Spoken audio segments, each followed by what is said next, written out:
In 2025, the world changed overnight. Before dawn, while most people were asleep, quiet reports began to surface. At first, they were fragmented. Then, they were everywhere. The United States had carried out direct military strikes on Iran's nuclear facilities. U.S. military carried out massive precision strikes on the 3 key nuclear facilities in the Iranian regime.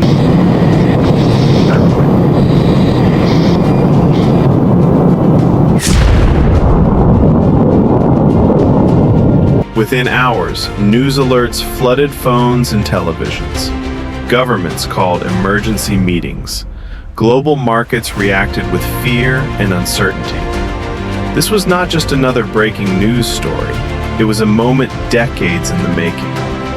For years, tensions between Washington and Tehran had been steadily building. Diplomatic talks collapsed one after another. Economic sanctions tightened. Warnings were issued, ignored, then repeated.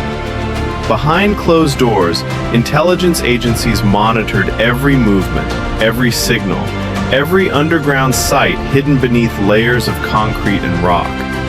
According to U.S. officials, new intelligence revealed rapid progress in Iran's nuclear capabilities.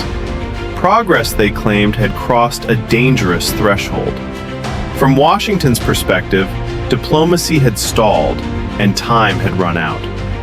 The decision was made quietly, away from cameras and public debate.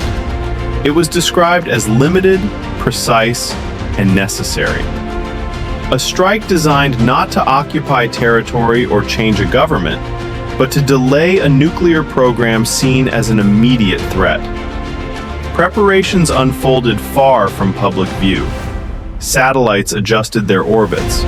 Surveillance aircraft monitored airspace. Command centers filled with screens, data streams, and maps tracking every possible variable. Then, under the cover of darkness, the operation began. Stealth aircraft moved through the night sky, designed to avoid radar detection. Precision-guided weapons were deployed, engineered to penetrate deep underground, targeting fortified nuclear infrastructure.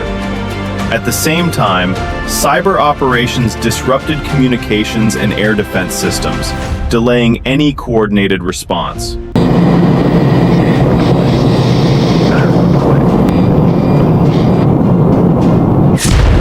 As the strike package approached Fordo and Natanz, U.S. fighter jets fired against any potential Iranian threats. Then, from about 6:40 to 7 p.m. Eastern, the B-2s dropped huge bunker buster bombs on their targets. 12 GBU-57 massive ordnance penetrator bombs were dropped on Fordo, while 2 were dropped on Natanz, according to a U.S. official. Shortly after that, the Tomahawk missiles agency chief said it's unclear. 400 kilograms of 60% uranium are there, and Iran has made no secret that they have protected this material. Satellite images show damage to the 3 sites, but experts say more information is needed to assess the status of Iran's potential nuclear capabilities. The strikes lasted only hours. By the time the sun rose, the impact was clear. Key nuclear-related facilities had been hit. Surface structures were damaged. Power systems were disrupted.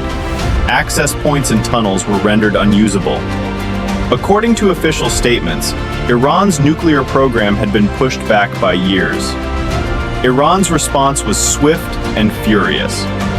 Tehran condemned the strikes as a violation of sovereignty and international law.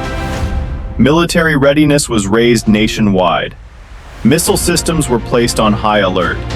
Cyber activity surged as digital battle lines formed alongside physical ones. Across the region, tensions spread rapidly. Naval forces increased their presence in strategic waterways. The Strait of Hormuz, a narrow passage through which a significant portion of the world's oil supply flows, became a focal point of global concern. Almost immediately, oil prices jumped. Stock markets turned volatile. Shipping companies rerouted vessels, and insurance costs soared. The ripple effects reached far beyond the Middle East. World leaders reacted with urgency.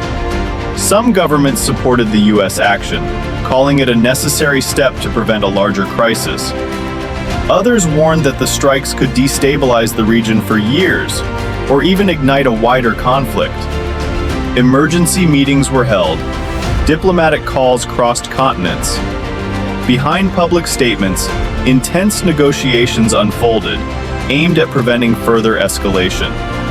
And far from the sites that were struck, ordinary people felt the consequences. Fuel prices rose, markets fluctuated. A sense of uncertainty settled in as the world once again faced the reality of how quickly global stability can be shaken. Now the strikes are over, but the story is not. The real question is no longer how the attack happened, but what happens next. Will this moment prevent a future nuclear crisis, or has it opened the door to a new era of confrontation? History will decide, and the world is watching.